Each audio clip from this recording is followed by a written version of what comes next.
Forkopimda Sulawesi Selatan meninjau langsung harga-harga sejumlah komoditi pangan, khususnya yang mengalami kenaikan di Pasar Terong, Makassar.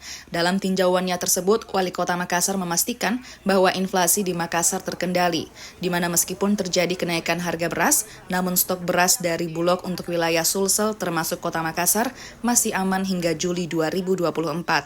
Harga beras sebelumnya Rp11.000 naik menjadi Rp13.000 per liternya. Dani Pomanto menuturkan faktor kenaikan harga beras di pasaran karena momentum libur panjang dan pesta demokrasi pemilu 2024 sehingga distribusi sedikit terganggu. Sehingga menurut Dani Pomanto, langkah ke depan yang harus dilakukan menjaga stok dan distribusi beras agar bisa tersalurkan dengan baik di pasaran. Jadi saya mendampingi Bapak Gubernur melihat kondisi objektif hari ini terkhusus pasca pemilu. Sebenarnya relatif semua baik-baik saja, kecuali beras.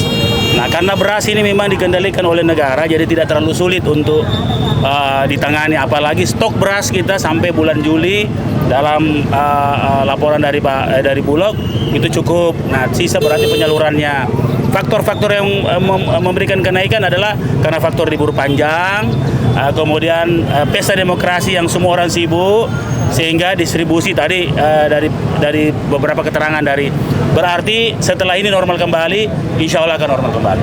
Apa langkah ke depannya?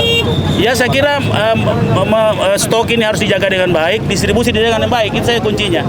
Karena tidak ada faktor-faktor lain, hanya faktor memang momen di mana pesta demokrasi ini masyarakat termasuk para distributor beras itu berpesta demokrasi, jadi sehingga mereka konsentrasi di situ. Seperti itu.